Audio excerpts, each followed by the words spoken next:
Hi, this is Dr. Karen, and tonight I'm going to talk a little bit about the opioid crisis in America.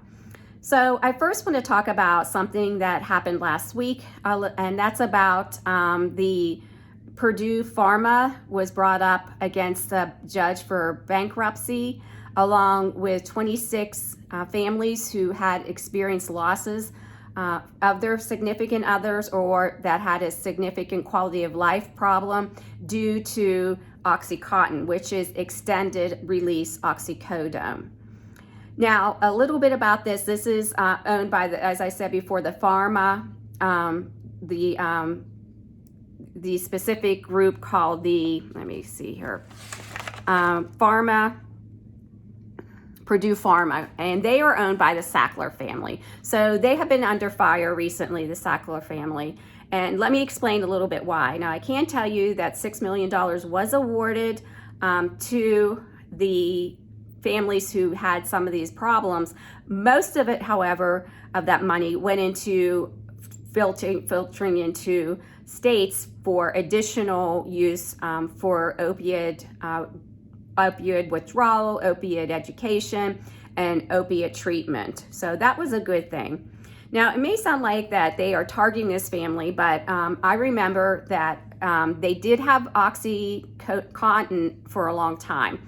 So I remember using it previously. Now, the original derivative of the oxycodone or long-acting Oxycontin came in 1916, and it was used up until the 1990s, and it was used under the name Eucodal, Eucodal, but it ended up being taken off the market because of its highly addictive nature. So that was 1990. So the Sackler Group, who owned this pharmacy company, came in and ended up reformulating it and used the name of Oxycontin instead. And they started this in 1996, so it was only 5 years after it was taken off the market. And what they ended up happening is they did a very aggressive marketing. And I do remember this because at the time I was transitioning from a registered nurse to a nurse practitioner. And they really encouraged this because it's long acting and helped patients with pain. They directed it towards every population, including pediatric and elderly. And again, it was a very aggressive marketing. And they also said that they tended to say that the way they reformulated it is that there should not be any cause for addiction problems. So they said that the addiction was allegedly no longer a problem with this new reformulation. So they ended up promoting this, and it ended up about 200 in 2019 that there did end up some cases that were brought against them when they found out, of course, indeed this is highly addictive. It's long acting, and it should be reserved for only special cases and not necessary for chronic pain. I've seen some people who are on it all the time for chronic pain for back surgery that they had 15 years ago or other things. So there's other alternatives. So there are two Sackler families. One used to resort to non-opioid use for pain versus this other one, which is the ones being targeted, which I believe is about 8 family members who say that the Oxycontin is the best way to go. So they ended up having 1,600 cases brought against them for this Oxycontin. Now, it is still on the market, and I can say I have used it myself in one case, and that is when I did hospice nursing, because the oxycodone wasn't long enough acting for them. So palliative care and hospice is the only time that I have used Oxycontin. And you will find a lot of the pain management specialists are getting away from using that now as well because of these cases. So let me talk a little bit more about opioid use. So there's approximately, the last time they did analysis, which is in 2019, this is from the CDC, there was 2.1 million cases of people that have been diagnosed with opioid use disorder, and only 20 of them received treatment. And, there's also probably some statistics out there that people that did receive treatment, if they relapsed or, ended up using again. So the opioid crisis ended up being worse during COVID because a lot of the opioid users previously that were in recovery who had relied on medication-assisted therapy, which requires inpatient visits, were unable to get them. So they, of course, ended up using again, plus being, in the home and in situations like that, not working for a lot of people. There ended up being a double almost in opiate overdoses. So opiate use disorder occurs, of course, when the person becomes dependent on the opiates. And they end up having a tolerance, so they end up using more and more and more, and of course becoming dependent on it. So when I see them come in to detox, initially it depends. A lot of them have used the same day they came in, which, they know this is their last hurrah, and they do that. So unlike alcohol, we do not give them their taper immediately. So the rationale for this is people with opiate disorder have to have all of that out of their system, and they have to have that completely out, or they get what's called precip withdrawal. And precip withdrawal is awful. I've seen it twice. Fortunately, I have not put anybody in opiate withdrawal because I'm very cautious about when I start their taper. So you need to make sure that it's usually at least 2 to 3 days. And it's really hard, I think, for new nurses to see this or anybody else to see this because they suffer. Now, we do give them a lot of comfort meds to help. Mostly they have a lot of muscle aches. They have a lot of problems as far as stomach cramps and restless legs. So there is prescriptions that we can write for them. And there is a lot of places that I've worked have comfort med order sets for patients with opiates, specifically to help them with it. And usually it's a muscle relaxer to help with the muscle aches. Also, other medications to help with the anxiety they experience with it. A lot of times they will be able to tell you if they've been through detox before when they did have their taper started the last time, because they also do not want to go into precip withdrawal. Now, what the biggest problem with this is that a lot of the heroin, now that I'm going to talk about heroin, that's out there that people end up using, and so they end up progressing possibly from the narcotics that have been prescribed to them to heroin, because nowadays you can't get narcotics prescribed for a long period of time because we have, anytime we as providers prescribe any type of narcotics, we have to do a search, and it's called, in Pennsylvania, it's called a PDMP. And you can search states, the state of Pennsylvania, and also a lot of the surrounding states to see if they have been prescribed narcotics a lot. And if they have, then there's a limit, and we show them that, and that we cannot prescribe them narcotics. So what ends up happening is they end up going to heroin. And heroin, of course, can be smoked. It ends up being a lot of times broken down into powder. And the powder, a lot of times that they do get, you don't know what it's been cut with.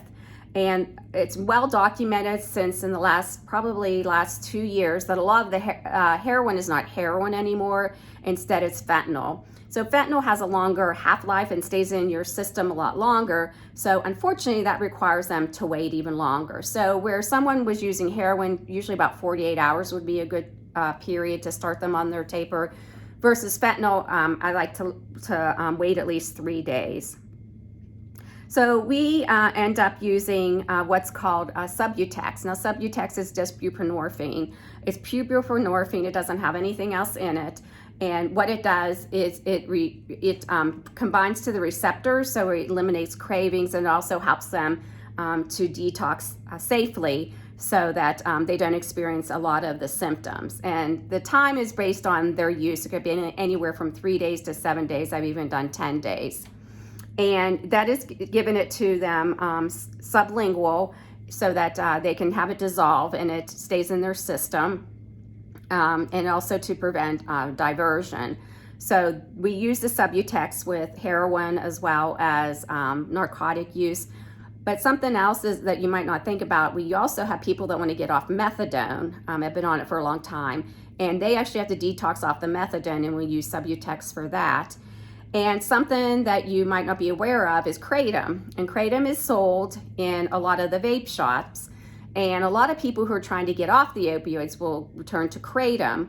Well, kratom has an opioid-like effect in the body, just the same as the heroin or as well as the by-mouth narcotics. So we have had a couple people even come in that had to be detoxed for kratom, and we end up using Subutex for them as well.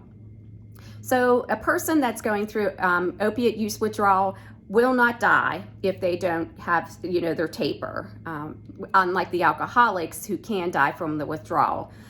They might feel like they're dying, and they might be very uncomfortable for a few days, but they will not die from withdrawing from the opiates.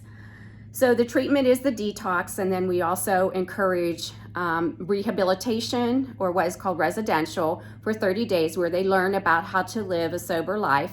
And that includes complete abstinence, not only for drugs, but also from alcohol, because I can tell you that it's very easy to convert one addiction to the other. And I have seen it happen many times. The person that did heroin has been in recovery for a long period of time and ends up drinking and then ends up being an alcoholic and then have to be detoxed from that. So the remedies that we have is of course, the NA meetings, which we encourage them to do 30 meetings in 30 days.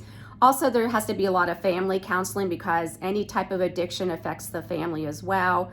And also counseling regarding anything that might have happened in their life, as far as one-to-one, even some spiritual counseling. If they're willing, we will do that too.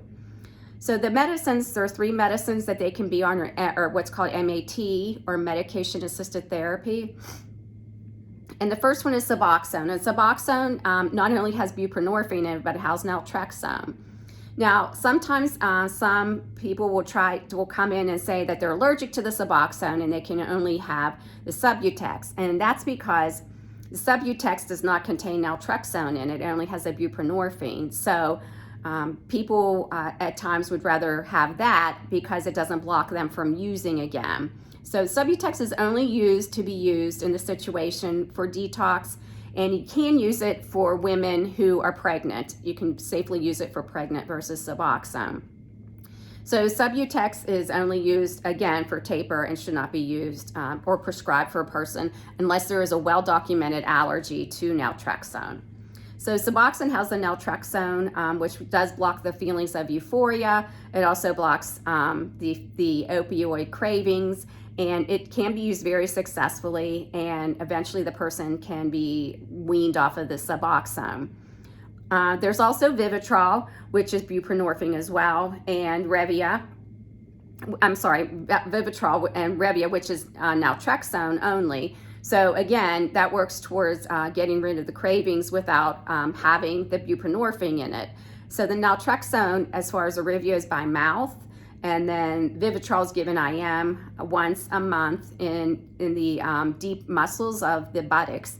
And you have to be specially trained in it. It's not just a regular intramuscular injection. It has to be done a certain way because the person is at risk for abscesses from continued use.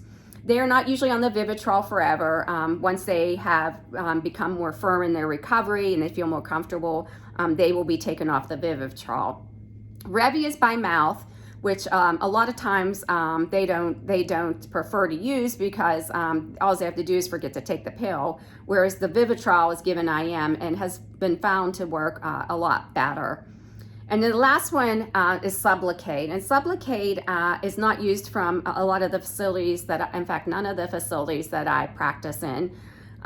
It is just buprenorphine and it has a long half-life. So I had somebody that was given a Sublocade injection a month before they came into rehab, and they wanted to be put on Suboxone. However, you need to make sure that they don't have any of that in their system because, again, the Suboxone does have